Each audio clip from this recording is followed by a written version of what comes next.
All right, what up, YouTube? This your boy Eric back with another reaction. Today, everybody already know this shit is viral. Katt Williams exposed everybody, and your boy wanted to see what's going on, so I'm gonna check out this clip of from this guy's channel, and he's supposed to have different clips of people responding to what Katt Williams was saying. So I'm gonna check that out. But if you ain't already, make sure you subscribe to the channel, and let's get into it. Winners are not allowed to allow losers to rewrite history. I don't say any of these things if my name is not breached by these people on your platform. Hold it, Tommy. Hold it, Tommy. So you a comedian, you a radio host, Yes. and now you got a game show? I'm finna go on Shannon Sharp's show and accuse you of stealing my whole damn career. I thought you Boy, Steve, boy, you was already caught lying about your hair. supposed to go there and enlighten people. Gas is entirely too high. That's all I'm saying. You are not supposed to be at the gas station making life decisions. You just at the pump. Just, Negro, did I eat today? Now, I never seen Steve perform this, but I sure would like to see it. I can't get no half a tank. I got 6 cigarettes. I can't even do it. That used to be, if you had $10, $15, you could go to the gas station with confidence because you knew you was either going to be full or damn near full. If you had a 20, you ain't even talk to the person at the counter. You just 20 on 11, bitch. Used to be, if you put $15 in your tank, you had time to bond with your vehicle. You had time to put the nozzle in and set the clicker and look through your car and clean off the dashboard and look through your CDs and run in the store and get some Pringles and a Snapper and it'll still be pumping. Now if you put $15 in, you can't even turn around good for that son of a bitch click. As soon as you put it in, just click, click. Gas $4 a gallon. Can't even pump gas like you used to no more. $4 a gallon? You remember when you used to go to pump? Steve. Put the nozzle in there and hit it. Be sitting there talking, be on your phone. Hey, what's happening? Be walking around, cleaning the windshield. Speaking to hey, girl, what's happening? What you doing? Hey, you. Wow. Hey, okay, you go in there, bring me a wine. Katt Williams won Cedric the Entertainer's and Heiser Bush for Best Los Angeles Comic Award. The Bernie one line when he say, man, do not tell your jokes, new jokes around these comics. You ask if you out of work. And that's a prime example right there. You tell a dude's joking and give him an award, and then 10 years later you don't know nothing about it. Hey, but I promise you this. What? If he sees me again before he sees you, he'll be talking different when you see him. They came to me. I was supposed to be the 4th king. I got the offer, but I turned it down. Why? Because you shit on Bernie. And I know the truth. You think I'm gonna let you shit on Bernie and then come get me? I'm the next king? You. Especially when I do my single dates, and I'm trying to school her. You don't do your material around a lot of comedians. See, this it right here. That's like stealing in front of the police. You don't get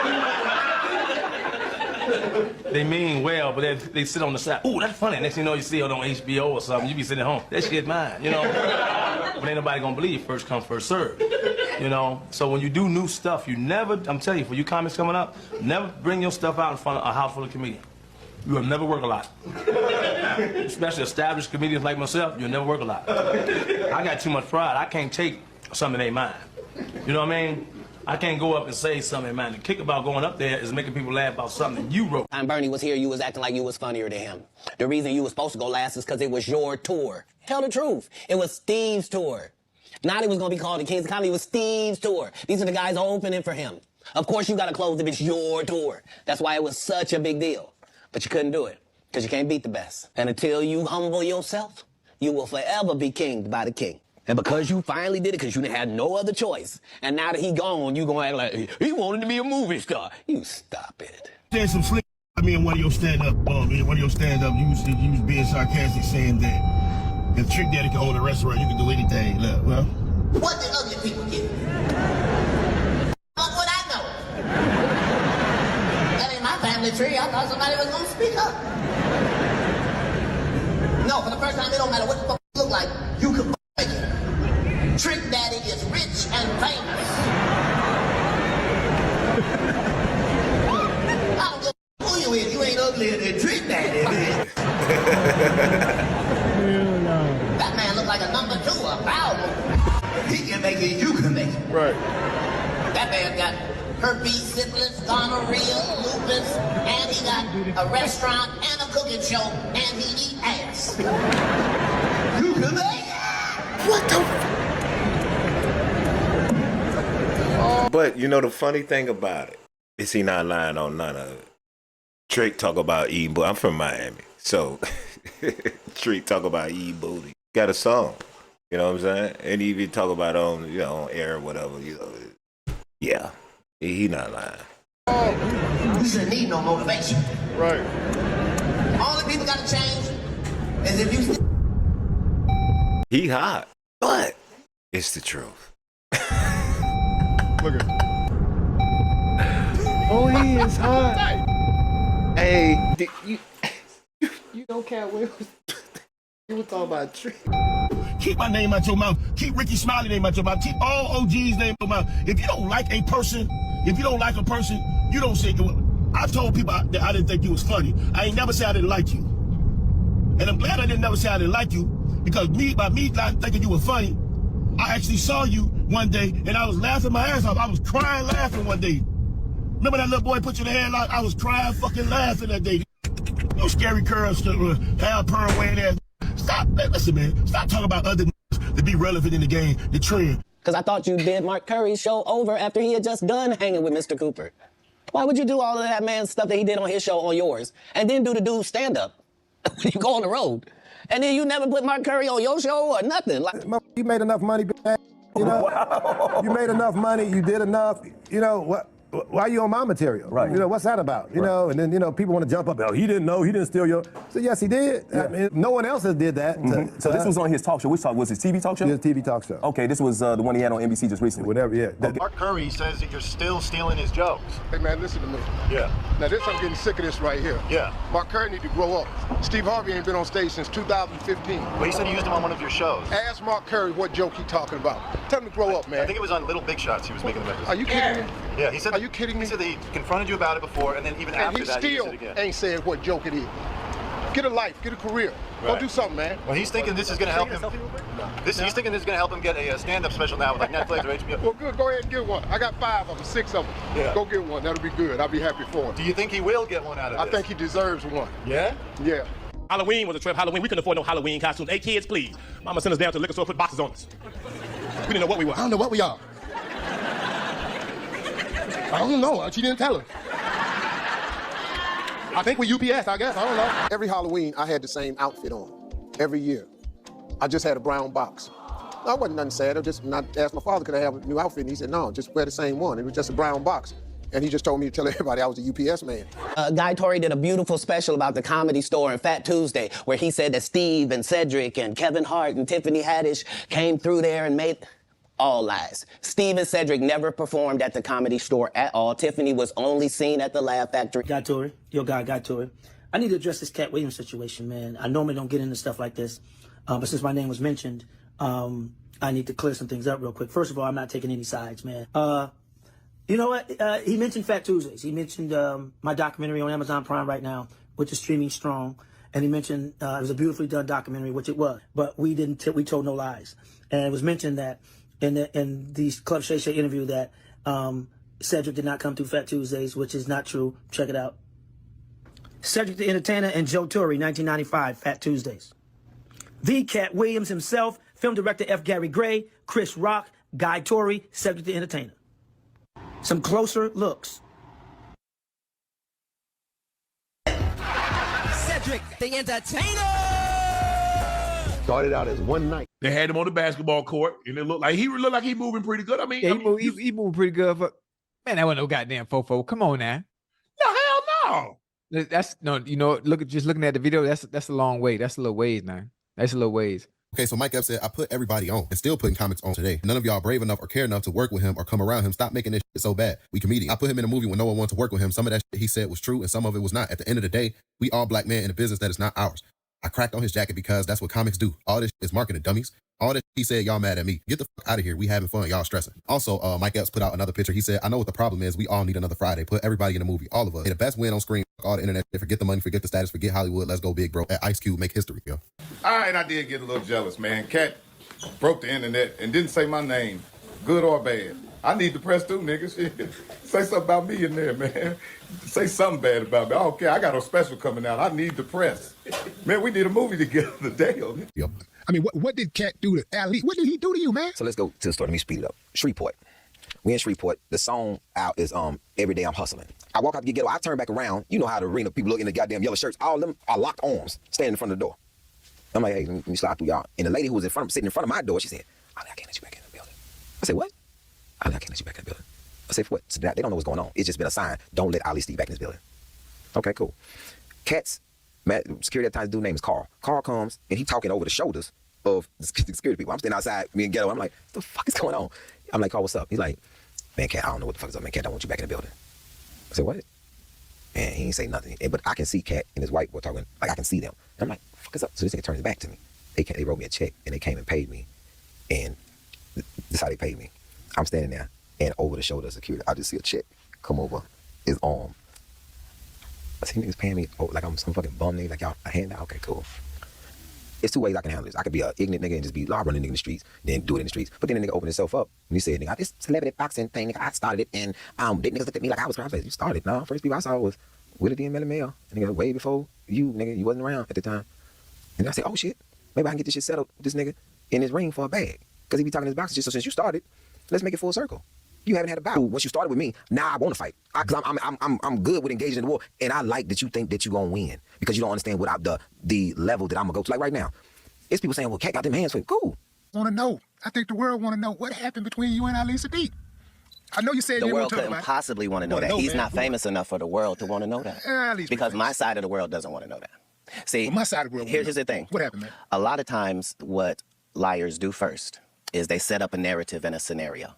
Like Michael Blackson just got on national TV and told people, yeah, I got a beef with Katt Williams, and Katt is mad at me about this, and because I said this, and I didn't even mean it like that. And the whole time, he's never talked to me. That's how he feels. He's heard I'm angry. I've not had a conversation with him. It's the same with your Ali Sadiq. So now, if that's the story, then let me see if I got this correct. A guy I've never met was supposed to be doing a show with me, and I got so angry, even though I hadn't met him, that I had security keep him out of the building. See, that's the problem with lies. They're faulty from their inception, sir. I'm the person in the story that doesn't have a grudge to feel. I don't care why I didn't like Katt Williams. I would get to the bottom of it. This is not one of those stories. First of all, the actual truth of this matter is, every city that I go to, I already have the comedians who are opening up for me. Not just this tour, but for the 17 100 city tours previous to this. I never go to the city and go, hey, do you guys have some comics here? I'd like to add them to my show.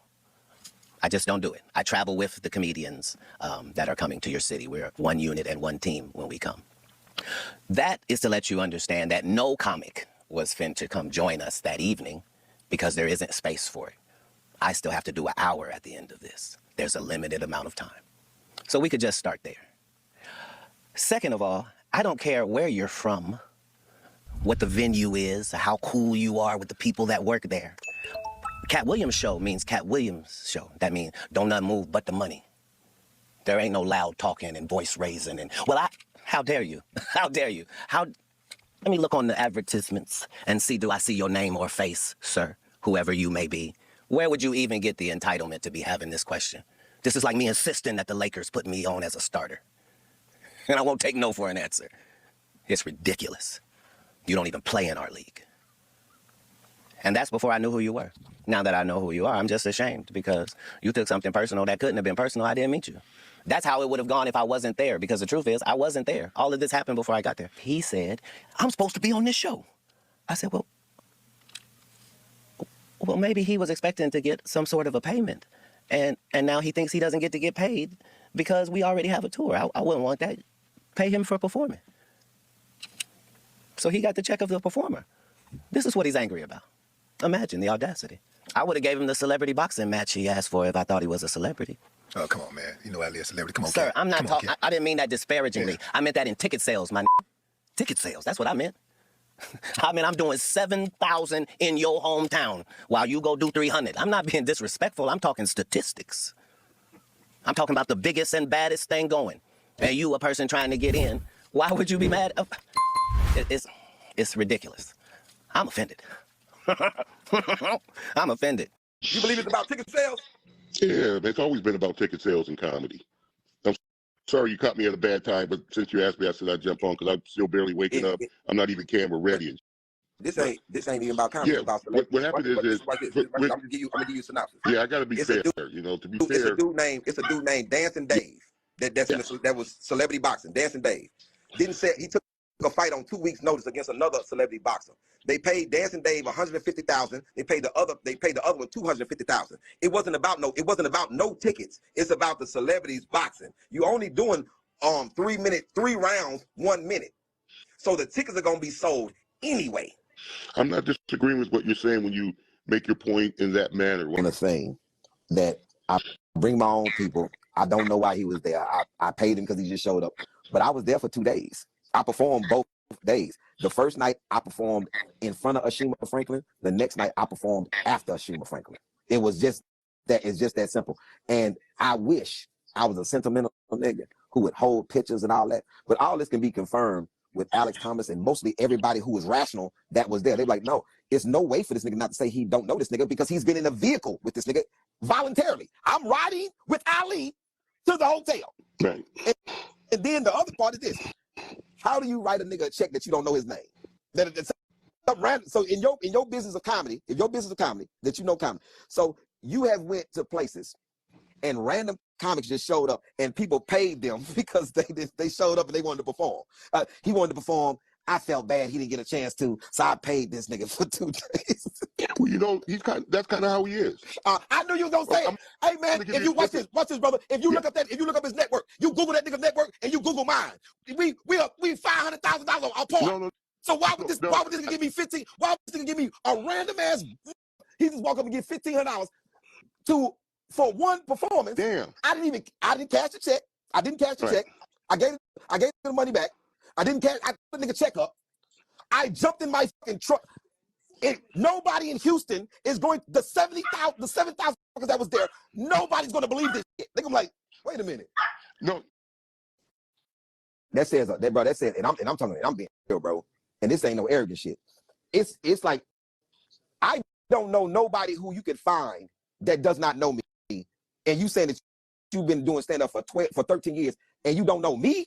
Yeah, but don't take it as an insult. No. I'm not taking this as an insult. Yes. I'm taking this as this. This is what I'm taking this as. That's all I'm taking it as LA. And I've always said this about LA. LA comics and comedy is in a bubble that they have no idea what's really happening in stand-up. That is absolutely true. So I'm not taking it as hands on. I'm just saying, and I can understand because you just said you was from LA. So it nullifies and explains a lot to me. Yeah, because you're right about that. We actually are in a bubble. We believe that we're the best of anybody in the United States. We believe we're comparable to New York City. We believe all these things. All right, that part is true. The only difference is I don't really aspire to that anymore. All right. This is what, and I used to say this about LA comics. LA comics believe all what you said. Yes. With one successful comic from LA, D.L. Hewlett. They got one successful comic from LA. Everybody else is implants, but LA believes that wholeheartedly with one championship. Things like the Dallas Cowboys. That's why. Thank you for liking the story, sir. Bro, I have delivered so much great content that it's insane. Like, it's insane. And when I hear people, when I hear comics, I'm never about people not knowing who I am, because there's millions of people. That's absolutely right. But when it comes to comedy, I'm a fucking juggernaut. With some real monsters, man. I toured with the Kings. You know, I've been on stage with Sid, DL, and Bernie Mac at the same time. It's always been a camaraderie. Right. You know what I mean? We're going out here to give the people the best show we can give them. And that's the way we've always promoted comedy shows. Now, you know, to turn this into some type of little beef, that ain't got nothing to do with me. That ain't how I do. Now, you know, I done heard all of the YouTubes and I done heard all the interviews and all like that, but that ain't got nothing to do with me. So this is a little beef thing that everybody want to start because you want to make a name for yourself. That's cool. Do you? You ain't gonna do it right here though. You ain't gonna build a reputation on Steve Harvey. So I've been doing this a long time. So now whatever you're gonna do is cool. Just do you. You do you. So I have nothing to prove. All I got to do is keep being Steve Harvey that he's been for over 20 years. Yeah. Or walking out there on stage. Yeah. And bringing that sunshine. Yeah. I'm gonna bring it. But you know, when you hear all the chatter, you know, it kind of you go. So it kind of hit you, kind of like it was all unexpected. For what? But you know, like I always. And we say, love you. Bro, look here. We love you. Little dogs bark the most. Okay now, but please understand that a Rottweiler that got off the plane last night in Detroit. See, here's what my father told me. The reason I ain't been coming into town getting all of this back and forth. Yeah. This is what my father told me a long time ago. Dogs don't bark at parked cars. You understand? They only bark at a car that's moving. But now when you run your little ass over there and you and the car stop, you got to get right back up on your porch. Because that car now, the car might start up again. Don't get your little tail mad. But you know, it's like this though, Frank. You know, I always been real cool with Katt. You know, it should have been like this. You know, if you gonna take that angle, what you should have did was call your boy up and say, hey man, look, I'm just gonna be selling some tickets. This how I'm gonna do it. Yeah. You know, let me know because if you're gonna use my name as the stepping stone, so you can, like he say, try to prove that he number one. Right. I took my family on vacation. You know, I was out with my kids playing and stuff. You know, we've been hanging out. I come back, all this stuff on YouTube, all these interviews over Detroit, all these radio stations. I got family up here, friends. Yeah. You know, Steve, man, when you gonna say something? I don't gotta say nothing. I am the original Kings of Comedy. That's, and I can go with that right there. Now, until you done sold them kind of tickets, move them numbers, and you done been on the stage with some more gorillas. See, it's cool when you've been the only gorilla on stage, but I've been on stage with more gorillas. When you've been the only giant on the stage, and you got to share a stage with another giant, there should be a sense of humility about that. There should be a sense of respect. And right now, it just ain't no respect. You understand? Steve told you that he stopped doing stand-up because he had 7 TV shows. The reason I stopped was because I had 7 shows on TV all at once. The only problem is when he stopped stand-up, he didn't have those 7 TV shows. He stopped stand-up because he got in a comedy battle called the Championship of Stand-Up Comedy with one Katt Williams in Detroit in front of 10,000 people and lost because Katt Williams said he was actually bald and that was a wig. And I went in and that's why he couldn't do stand-up anymore. Imagine him coming to tell you another story.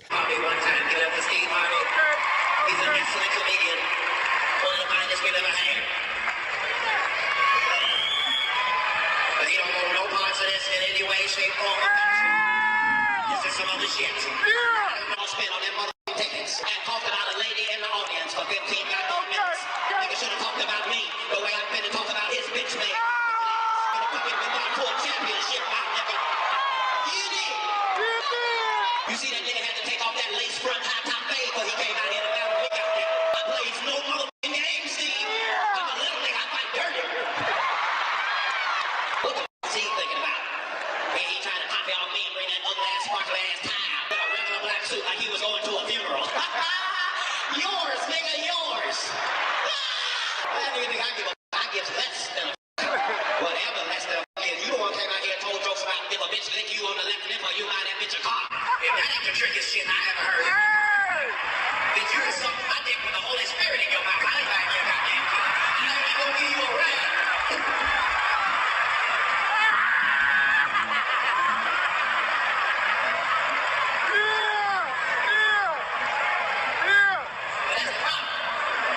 It's a generation gap. Damn generation gap. He shit because he was a shit in 1968. I didn't realize Katt was that goddamn. Katt going in. I'm the shit this evening, my nigga, this evening. I know my niggas is up in here. I ain't got to ask. I ain't scared about being in the motherfucker round. I'll go round this bitch as long as this bitch go round. Where you at, Steve? Look at me and said, I don't like him. I said, I don't like him either. Let's fast forward it to when this disrespectful nigga did something called the original Kings of Comedy. Oh. As if Richard Pryor didn't live and walk this very street. Look, you gonna be the original King of Comedy, nigga. Did it start with you, you disrespectful son of a bitch? Richard Pryor, not Bill Cosby, Steve Harvey is the original King of Comedy. You's a goddamn liar. How you original? You ain't the first one.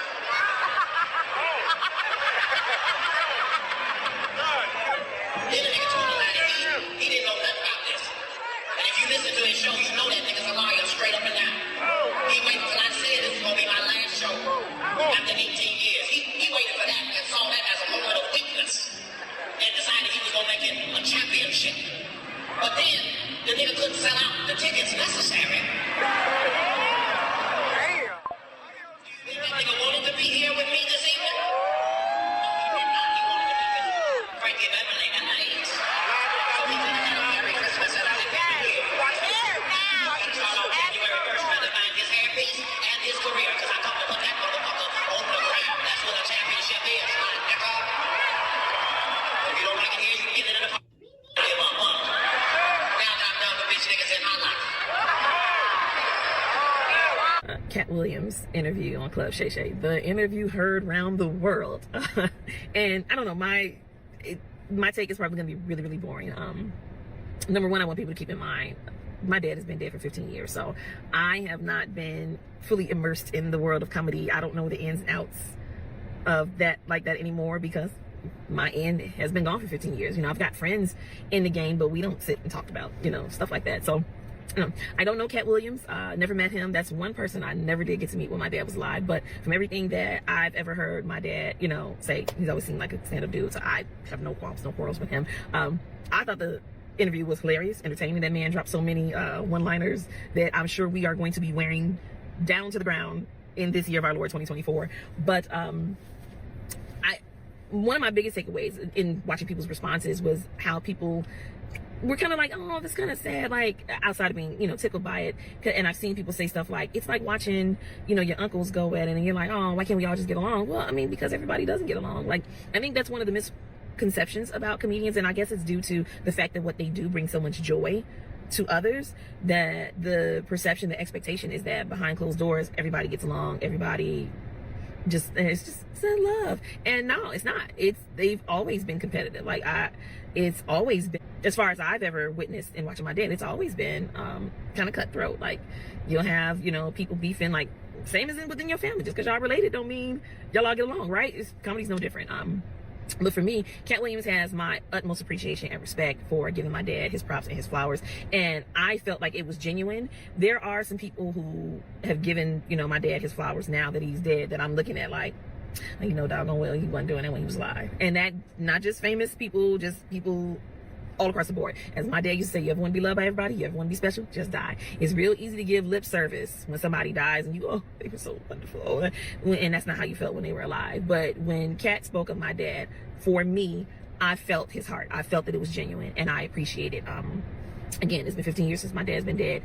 If you follow me at all, you know I've said this repeatedly, like it does my heart good to know that my dad was a stand-up guy, that the man that I knew him to be was who he actually was to people, because that's the thing, like we can love people and think they one way and then find out later no. And I say, like, in 15 years, if he was an asshole, somebody by now would have been like, let me tell you about that mother. So that is not the case with my dad. Makes me so proud, and I just really appreciate what I believe the genuine love and respect that Katt Williams showed my father. It is so much appreciated. Much love and mad props to Katt Williams. I would love to sit down and just have a conversation with Katt Williams, because I think that would probably be the most entertaining and gem-dropping conversation I probably would have in my life outside of conversations with my dad. So yeah, so that's my take. Like I said, probably boring, but that's what I thought. Again, much love and respect to Katt Williams. Steve Harvey here. Yeah, you thought I was gonna run, huh? Y'all wondering, where's Steve Harvey? I know people been waiting on my response to what Katt Williams done said on Club Shay Shay.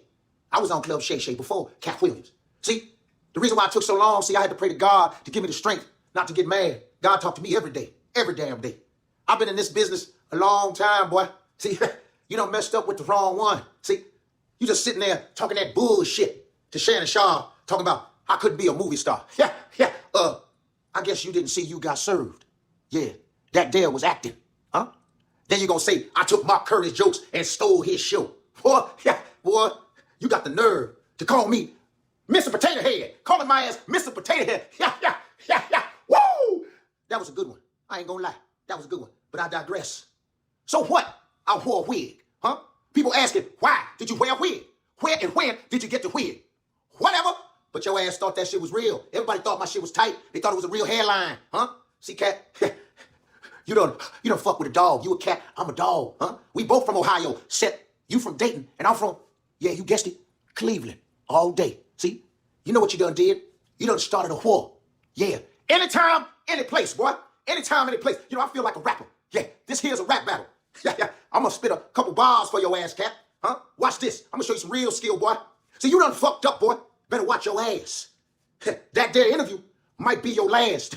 Talking all that shit and telling them lies.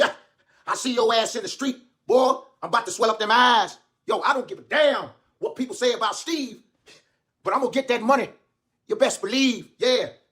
You got one more time to fuck with me, little dude, because this here gonna be a real family feud. Yeah, I'll tell you that right now.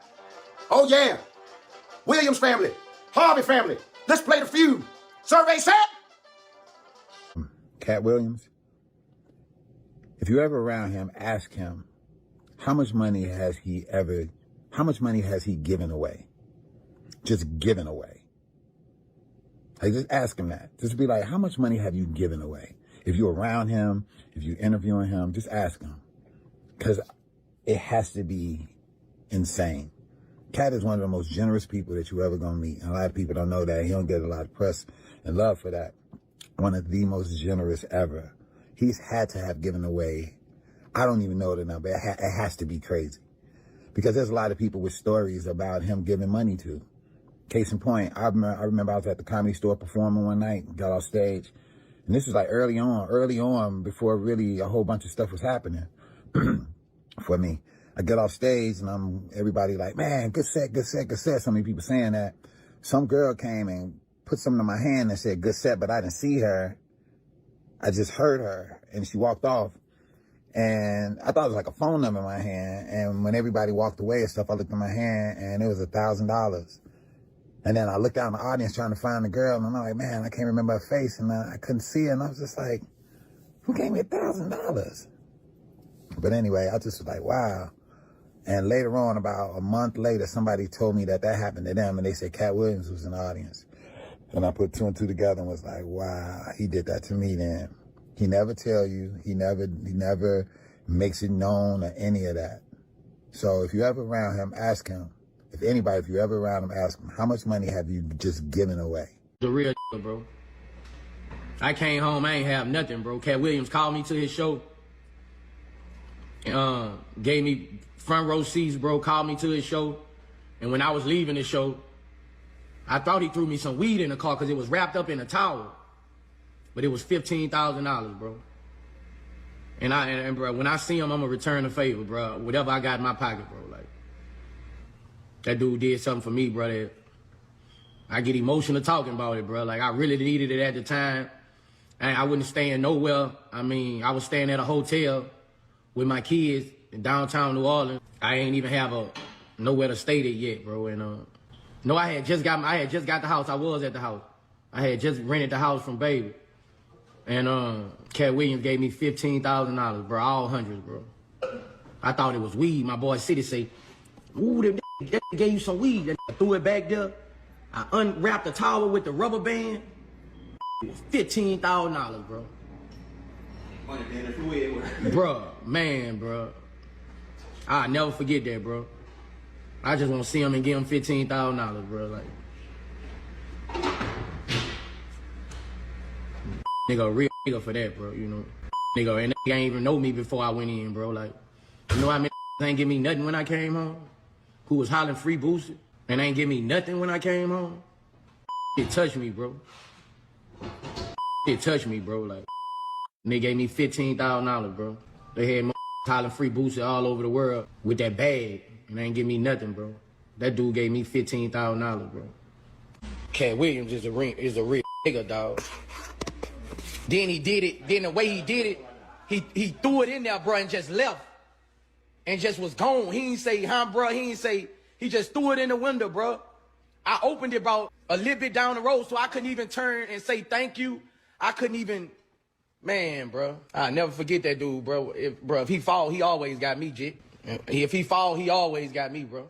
He'd come get it from me. And ask the right questions, and Katt I like that he didn't try to keep talking over Katt Williams, which made it a great interview because sometimes the interviewer can make it about themselves. And I think Shannon did a good job of sometimes I'm pretty sure he had more questions and he wanted to jump in, but when Katt Williams wanted to finish a point, he didn't stop him. He let him go. So that's what made it a really good interview. Katt exposed the whole industry. You ain't so crazy, KB. I'm trying to tell you. I said I think that there's no more talented guys. They keep the talented guys at the bottom and they say that they're crazy. They say that they're nothing. They say that they're bust. And then they leech off of them and get somebody else to remix what they saying and what they doing. They stand on their shoulders and they do it on the big white companies. I've been saying this since I came to the internet. The go along, get along gang is real. They want to harvest talent. They harvest everything. Katt Williams said that Cedric the Entertainer took his joke and put it on the main stage. And guess what happens in real life? After Cedric the Entertainer says it in his own way, because all they do is remix your same joke. and then they say it on a bigger platform, and then now it becomes theirs. You copying them now. There's no talented people no more. Them people that want to get into super famous, they buy their way in and they give up their ass, their anus to get in.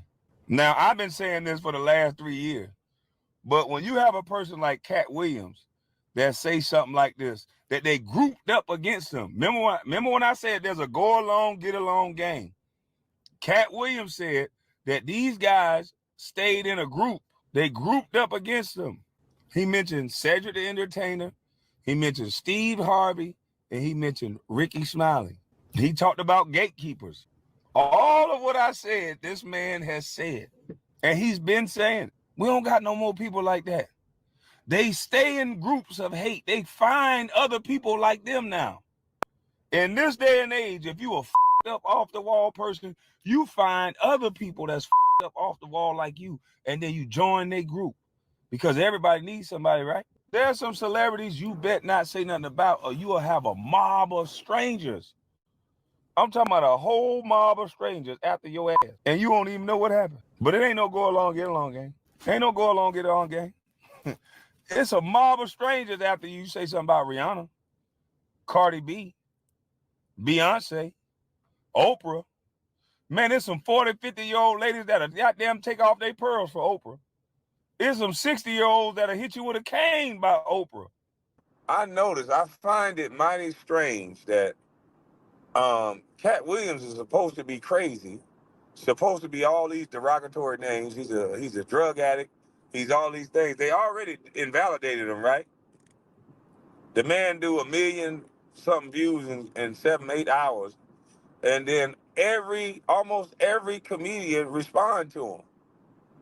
Almost every comedian he talked about, the ones that he went in on, they responded to him quickly.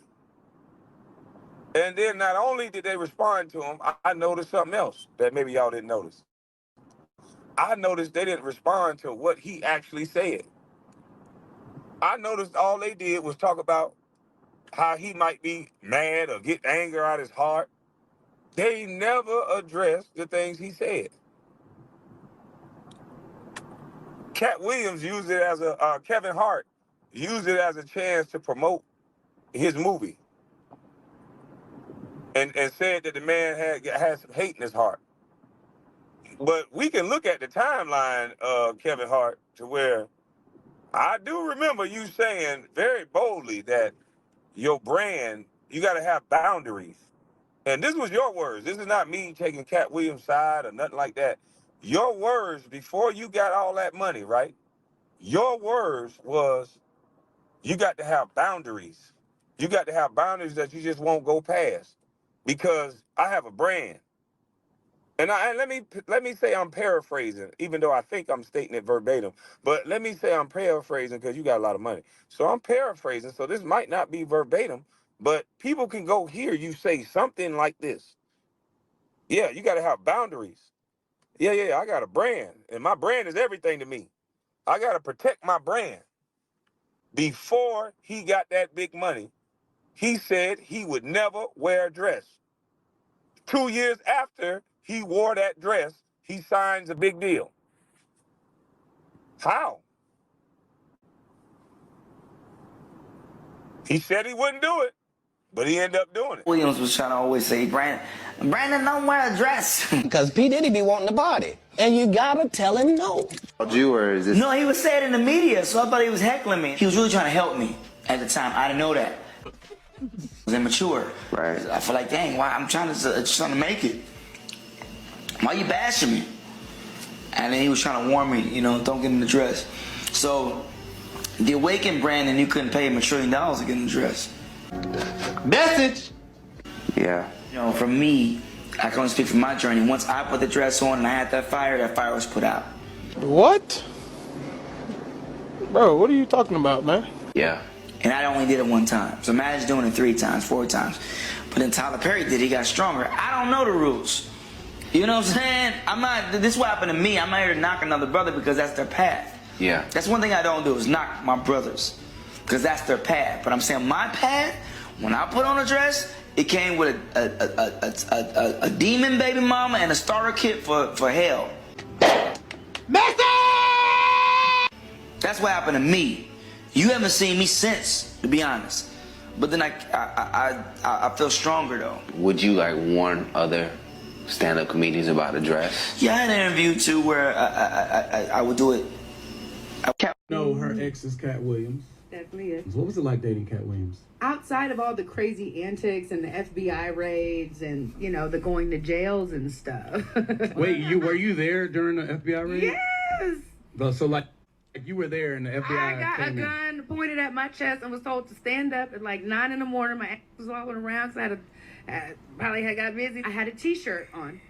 And I had to get down on like a floor, and it was like lasers and scopes at my chest, and it was the scariest of my whole entire life, and I was definitely traumatized after an FBI raid. And then I had to go and like stand trial because he had like a whole thing, and FBI was after me. I feel like they be with Katt Williams. They do. They don't like him. They do. Do you miss Katt Williams? I miss his wisdom. Oof. I like that. I like that. His guidance, his hand on me. Mm. And if anybody's worked with Katt or they knows Katt, they know that he can put a hand on you and help guide you. He's guided so many comedians to the next level. He's a very intelligent brother. He had the highest IQ test score that you could ever get. Katt has it. Mom is a doctor and his dad is like a scientist. Are Like you serious? Yeah, he's. I had no idea. Was he really like a pimp? Not necessarily Not a officially, pimp. He was selling a paper route. He was like kind of like whatever, trying to hustle, and he was throwing papers to like a house, and it was a house full of prostitutes, and their pimp had just got shot, and then he wanted to kind of save the women because they didn't know what to do. So he kind of took some women under his wing and helped them get some money. Yes. Shout out to Katt. Yeah. Now, why did you and Katt split up? Just all the legal stuff. Like it started to become overwhelming, It was too much. and I felt That's like, fair. is my future gonna revolve around constant arrests, constant raids, constant?